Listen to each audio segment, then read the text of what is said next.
My involvement in Romanian studies began in the mid-1960s with language and literature and has, by natural progression, come to extend to history and culture as a whole. Detailed study over many years has interacted with experience. My teaching and research have drawn not only upon primary sources, but also on my contacts with dissidents, especially poets and critics, who emerged in the later stages of the Ceausescu regime.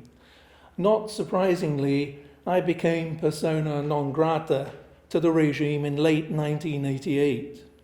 After the revolution of 1989, this moral identification with the society, in the broadest sense, opened to me doors which were closed to most indigenous researchers as well as Western inquirers. My research into the security apparatus and its connections with the political leadership reflect these experiences. That research has continued as Emeritus Professor of Romanian Studies at the School of Slavonic and East European Studies of University College London and as visiting Ion Ratiu Professor of Romanian Studies at Georgetown University in Washington, D.C., a position from which I retired in the summer of this year. History is a subject that defines us all. It teaches us, but we do not always learn from it. To be ignorant of your past is to remain a child for the whole of your life. One of the most pernicious consequences of communist regimes is the perverted image of the past that they left. Since 1990, new histories of former communist states have appeared. The approach taken by some of them is novel and of value. This is inevitable, but it does not mean that all histories written before the fall of communism are less valuable than those written after. It means simply that in the research and writing of history, there are no final results. The purpose of history is not so much the chronological recording of events, but rather the description and understanding of problems, description, definition, and understanding more than the detailed presentation of events. For although a perfect knowledge of the past is impossible, we can nevertheless reach a more advanced level of understanding. History then means a process of continual reflection, of revision and revisiting the past. History, in the broad sense of the word, is revisionist. People and events are reappraised and reappraised again. There is nothing profound in this observation. This is the purpose of thought. The past is the only thing we know, or we think we know. All that humanity has gone before today springs from the past. All human thought is built on that which has gone before. In the words attributed to Albert Camus, I quote, "If absolute truth belongs to anyone in this world, it certainly does not belong to the man or party that claims to possess it," end of quote. What is given to us is the pursuit of truth. In the spirit of every person lies that something which no other person, not even he or she, can understand, discover, or unravel. Romanians fret about their history. Often they have given more importance to opinions than to facts. The thoughts of Blaise Pascal, the French mathematician, come to mind when he wrote, "The heart has its reasons, which reason does not know." Historical research has often been conducted with the aim of consolidating, of supporting the idea of a nation-state, since only the nation-state, it was argued, could offer the cultural unity in which its members could prosper intellectually and economically. Therefore, all those born to a culture must live under the same political roof. It is evident that the national history, the particularities of a nation, are values without which a culture cannot be understood. Nationalism thinks in terms of historical destinies, yet the distortion of the past for political ends vitiates the future to which many of the younger generation aspire. We cannot have the benefits of the present age if our sensibilities and intellectual means do not draw upon them. We cannot truly affirm a national identity if it is conceived in opposition to tolerance. It was only after 1990 that this national historiography was challenged in Romania by a handful of historians, in particular by Lucian Boia. In doing so, Boia offered a paradigm for scholars in other parts of Europe to interrogate their own history and presentation of it. His book, Istorie și mit în conștiința românească, published in 1997, was the first serious attempt by a Romanian historian to discuss how the past had been distorted for political ends, especially during the communist period, when the regime attempted to forge its own version of history. Through manipulation of accounts of the distant and not so distant past. Boia's refreshing interpretation of history and myth and the role they play in Romanian life has had a potent impact in Romania, especially upon the younger generation. His study was discussed widely in the Romanian press and in the broadcast media. In my courses at Georgetown, I sought to include the Romanians' experience of their past as one of the many case studies that I addressed. These courses were The Devil in History, subtitled The Temptation of Fascism and Communism. The second course, Contested Territories and Divided Societies. The third, The Police State, Lustration and Transitional Justice. And the final course, The Holocaust in Romania. The first course, The Devil in History, takes its name from the Polish philosopher Leszek Kolakowski. He argued that communism and fascism represented two incarnations of the disastrous presence of the devil in history. Both ideologies are seen as two sides of the same coin of totalitarianism. The course examined this perspective. It discussed the relationship between communism and fascism, the degree to which both have been forged into a nationalist ideology, and presented examples of repression used in the application of both ideologies. The Romanian past offers an example of the application of both ideologies, in fact. Finally, the course considered how far certain of today's communist regimes merit that label. Contested Territories and Divided Societies addressed areas of competing nationalism and discussed the manner in which the ideas of nation and democracy inform the government of selected multi-ethnic states and territories. It seeks to remind us that while the options available under democracy offer the prospect of finding common ground on which to negotiate, thus carrying the seed of consolidation for democracy in certain states in transition, those same democratic options can complicate transition, since they nurture the potential for dispute. The geographical focus in the course was principally, although not exclusively, on Kosovo, Moldova, Ukraine and Transylvania as regions of national division, and examined how that division has affected the history and politics in these states and regions. The course also examined a number of historical border disputes, such as those between Japan and Russia over the Kuril Islands, and between India and Pakistan regarding Kashmir. The focus of the course, The Police State, Lustration and Transitional Justice, was on the coercive mechanisms of selected totalitarian and authoritarian regimes.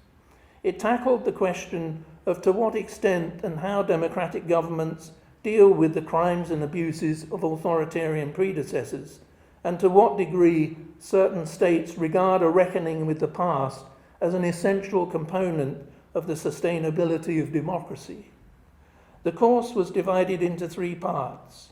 The first took a historical approach and looked at the forms of the police state in Nazi Germany, the Soviet Union, and certain countries of East Central Europe after World War II. The second considered the theory and practice of transitional justice, and the third examines the approaches to transitional justice taken in certain states, providing case studies that include, for a wider comparative dimension, the experience of South Africa under apartheid, Chile and Argentina. Finally, the Holocaust in Romania course examined the rise of the anti-Semitic Iron Guard after the First World War and the formalization of anti-Semitism into state policy in the 1930s.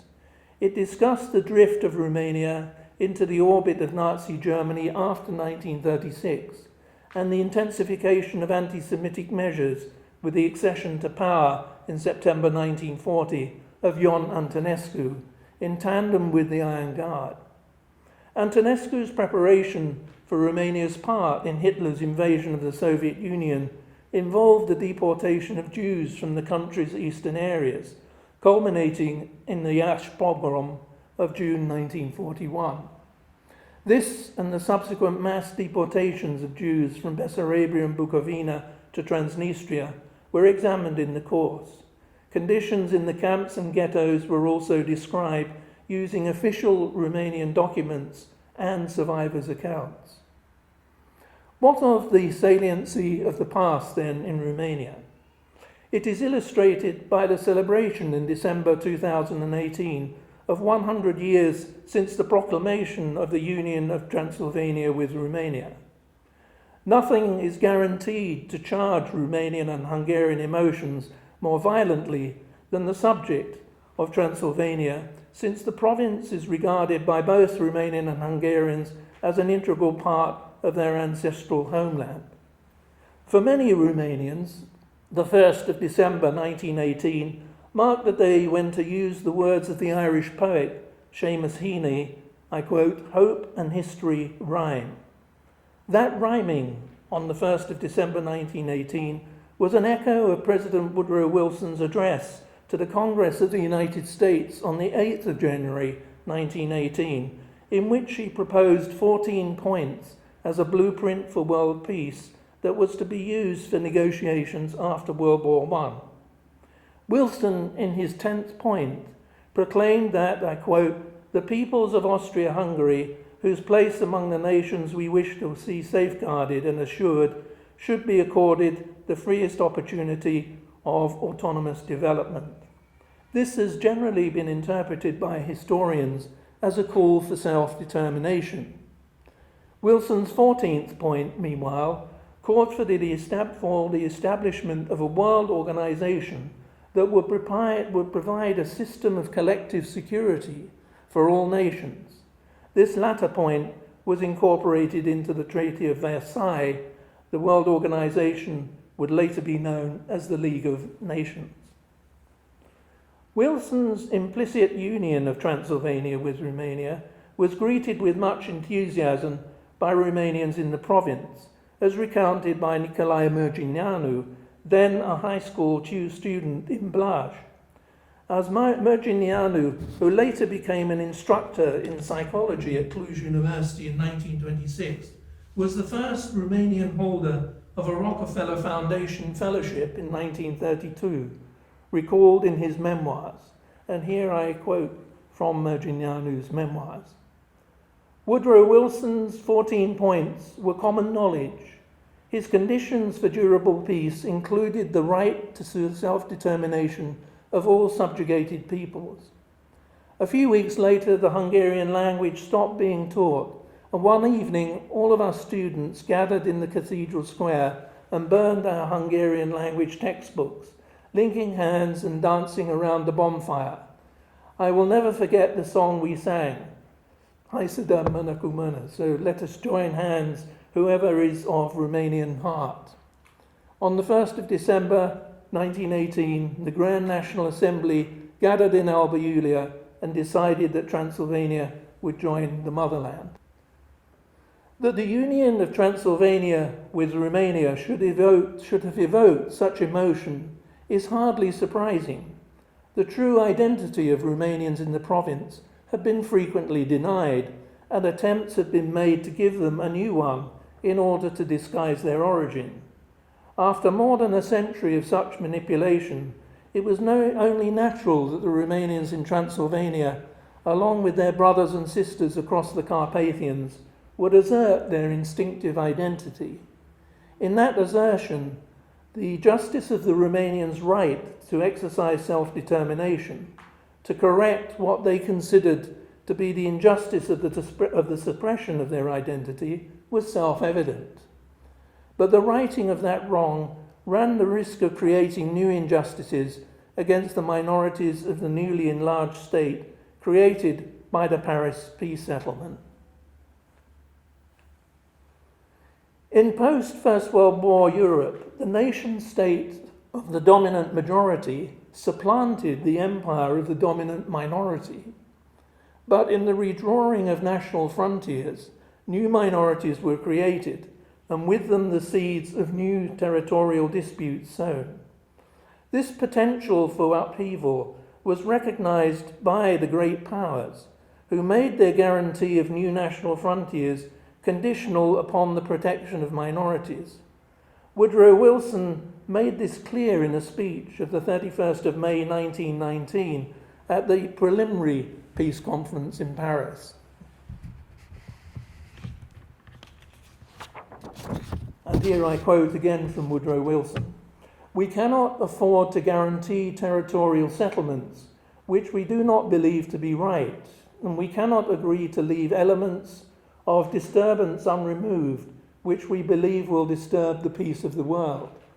If the great powers are to guarantee the peace of the world in any sense, it is unjust that they should be satisfied that the proper and necessary guarantee has been given.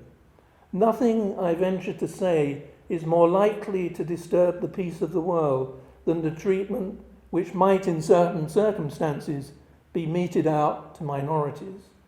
End of quote.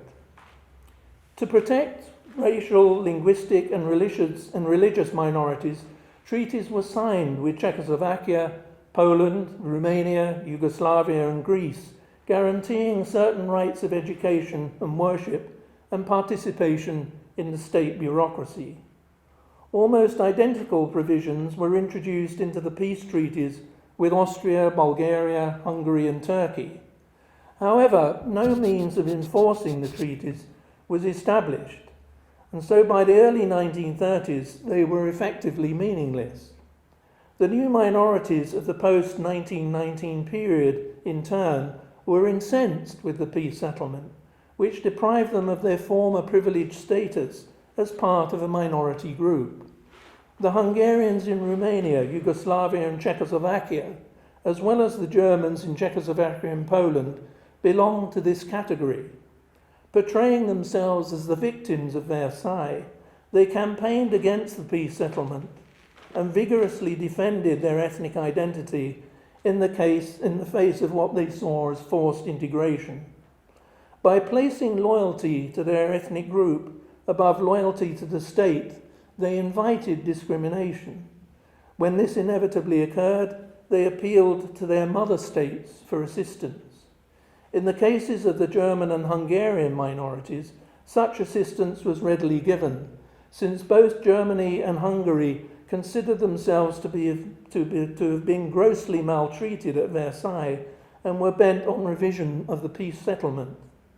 Thus, support of their minorities was soon translated by these states into the encouragement of irredentism in an effort to destroy the European status quo.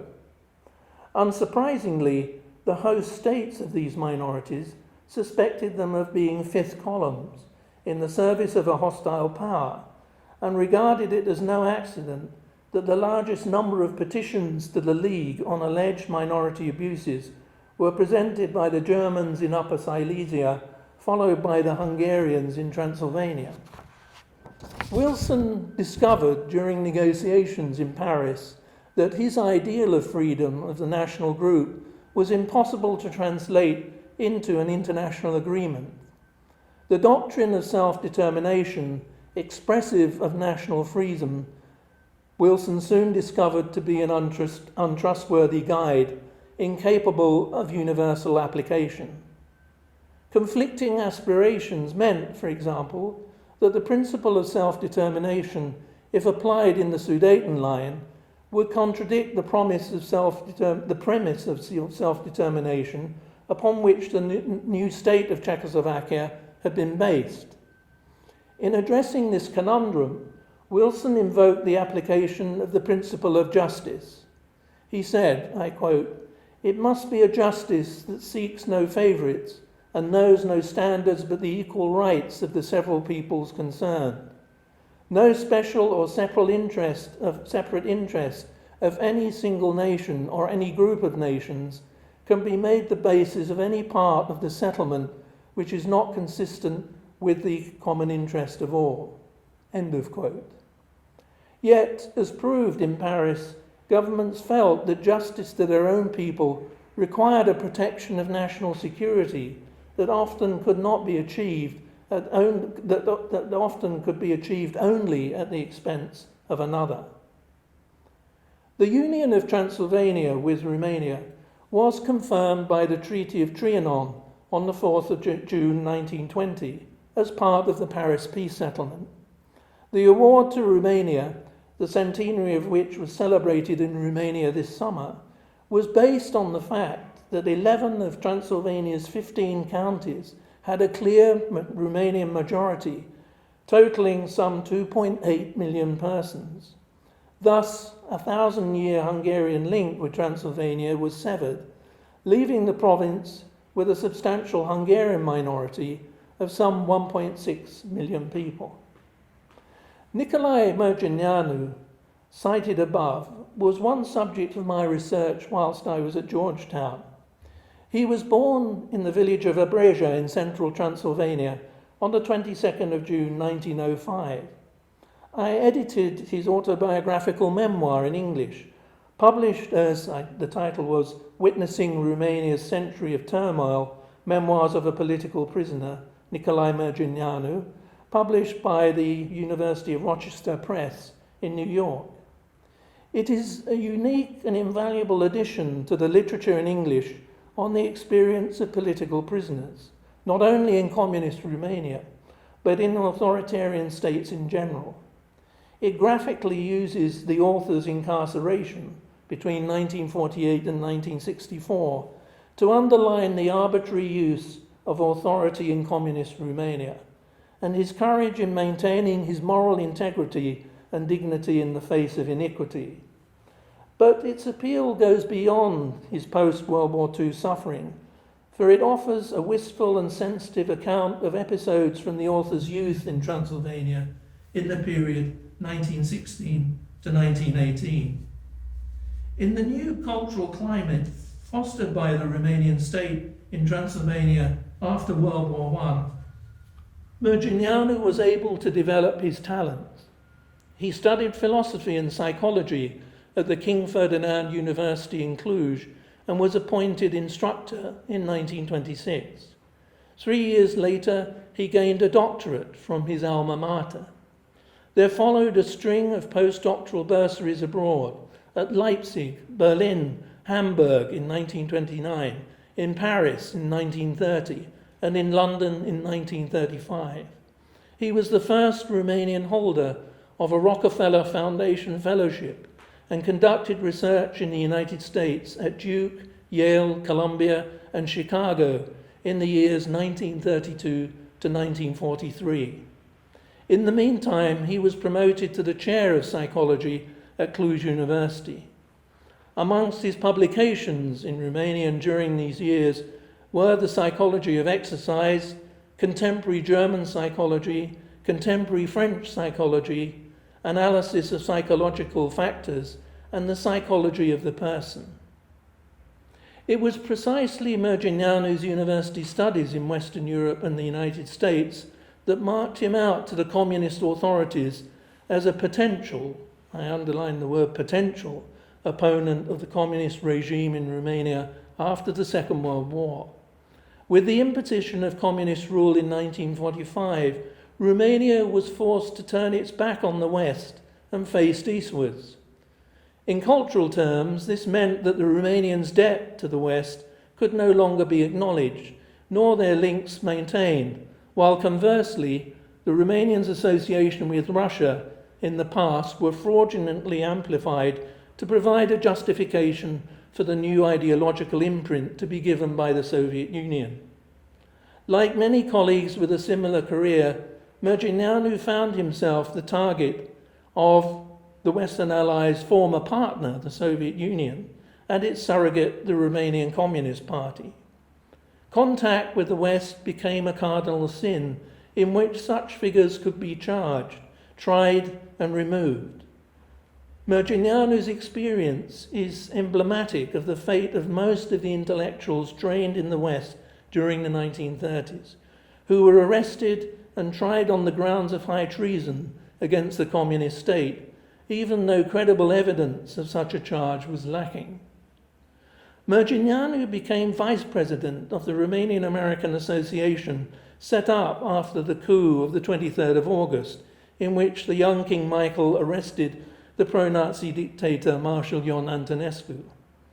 Mărgineanu's lectures praising the United States as a bastion of democracy and its contribution to the defeat of the Axis powers led to his arrest on the 14th of April 1948 and trial in September on a charge of high treason, based on his alleged membership of a resistant movement to communist rule. The movement, it was claimed, was led by Max Auschmidt, a Romanian industrialist who had fled Romania in the summer of 1944 and eventually settled in the United States, becoming a friend of President Richard Nixon. Mărgineanu had never met any of the other persons indicted with him on this spurious charge, and in his memoirs he describes the farcical background to the drafting of the trumped-up charge. He was sentenced to 25 years in jail, of which he served 16.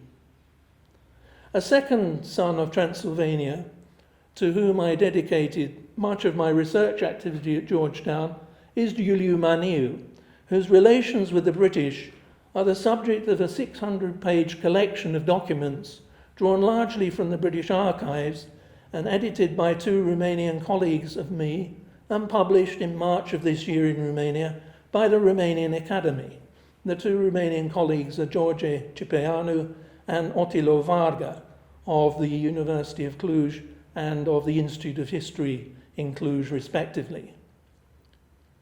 During the Second World War, the military situation was never conducive to a defection strategy for Romania. Fear of the Soviet Union had driven Romania into alliance with Nazi Germany, and the threat posed by the former continued to cast a shadow over the British government's efforts to persuade Romania's leaders to steer the country to abandon the Axis. For the British, Maniu, the leader of the National Peasant Party, was the pivotal point for any action against the Antonescu regime. A great-nephew of Simeon Berniciu, one of the leaders of the 1848 revolutionary movement of Transylvanian Romanians and representative of the Greek Catholic wing, Maniu, born in 1873, attended a Greek Catholic elementary school in Blaise in central Transylvania and secondary school in Zalău, and went on to study in Vienna and Budapest, where he took a degree in law. On his return to Transylvania, he became a professor of law at the Greek Catholic Seminary in Blaise and legal advisor to the Metropolitan Bishop. He joined the Romanian National Party of Transylvania, whose program focused on the establishment of Transylvanian autonomy and the assertion of Romanian rights commensurate with the demographic majority in the province. In 1909, he was elected a deputy in the Hungarian parliament, where he was a powerful advocate of Romanian aspirations. After being called up into the Austro-Hungarian army in 1915, he emerged from military academy with the rank of second lieutenant and was dispatched first to the Russian front and then to Italy. As a member of the National Committee of the Romanian National Party, he was one of the principal figures that organised the Grand National Assembly of the 1st of December 1918, which proclaimed the union of Transylvania with Romania. On the 9th of August 1919, Maniu was elected president of the National Party, as it was known after the union, and in October 1926, on the party's merger with the Peasant Party, Maniu became president of the National Peasant Party. In November 1928, He led the party to victory in the general election and served as Prime Minister until June 1930, when Prince Carol returned to Romania. The affirmation of Romania's unification was expressed by Maniu in a speech broadcast on Bucharest radio on the 24th of January 1934. And here I've translated a fragment of it. Maniu said, "Forceful and unsparing in defence of our national patrimony, broad in the appreciation and respect of the spiritual, social and national qualities of others, determined and undefeated in our safeguarding of the achievements of human civilization, we will be able to retain mankind's respect for us and the supreme good which we have attained in Greater Romania." The increasingly dictatorial stance of Carol as king led the National Peasant Party to call upon Maniu in November 1937 to be the champion of constitutional government. With Carol's suspension of the constitution in February 1938, Maniu's fear of the institution of a royal dictatorship was confirmed. On the 30th of March 1938, a decree dissolving all political parties was issued and a strict regime of political censorship applied. Maniu's protest to Carol went unheeded, and he thus began what was to be a 6-year period as head of the opposition in Romania, one tolerated nevertheless by Ion Antonescu.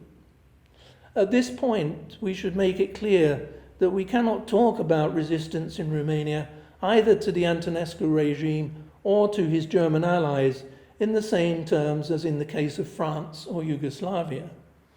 The circumstances of Antonescu's accession to power, his maintenance of Romania's sovereignty during the period of alliance with Germany, and his pursuit of the war against a communist Russia, considered a predator, meant that any armed resistance to his rule was viewed by most Romanians as treachery.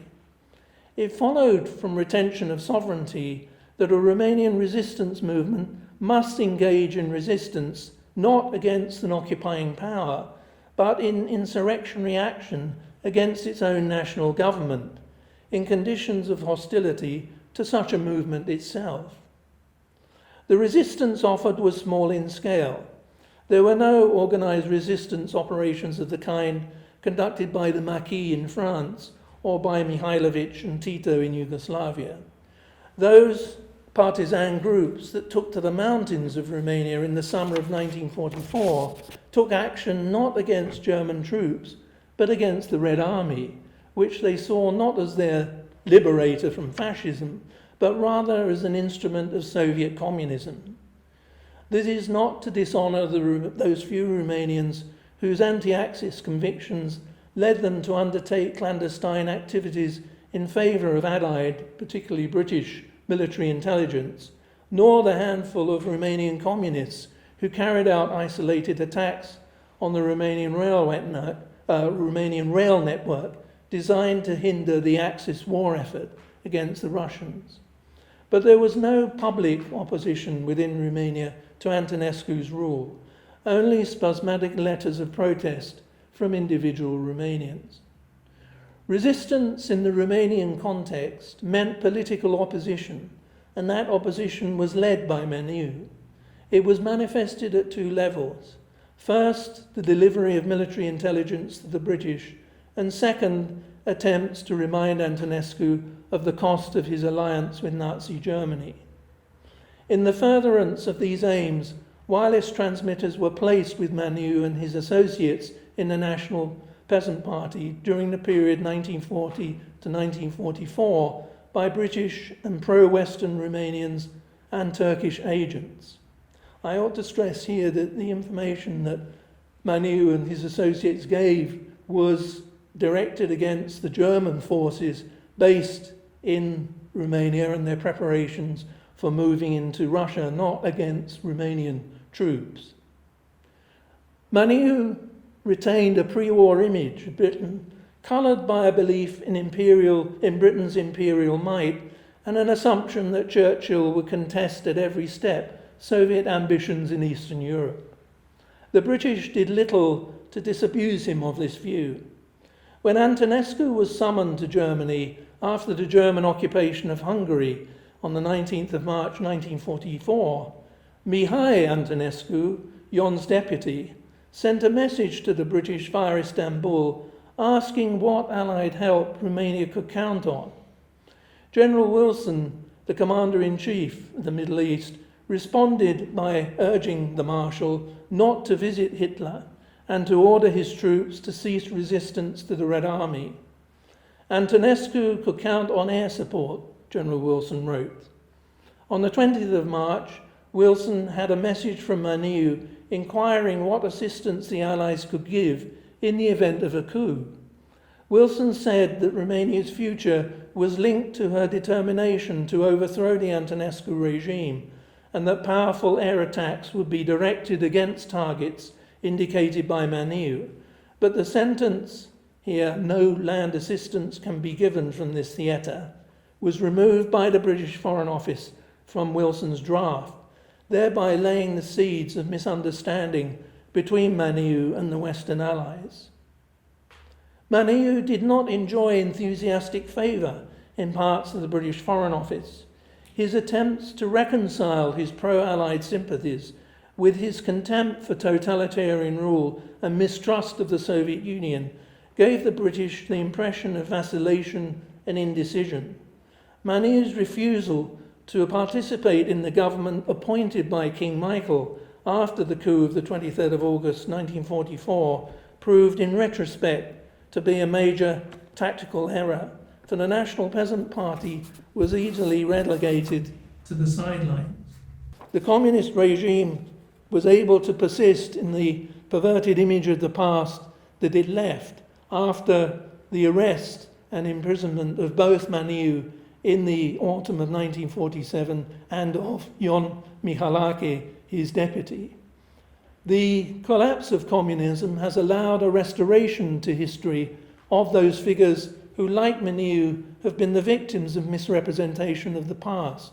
And it's my hope that the historians of Romania will continue the process of continual reflection and revision that I mentioned at the beginning of my presentation. Thank you for your attention.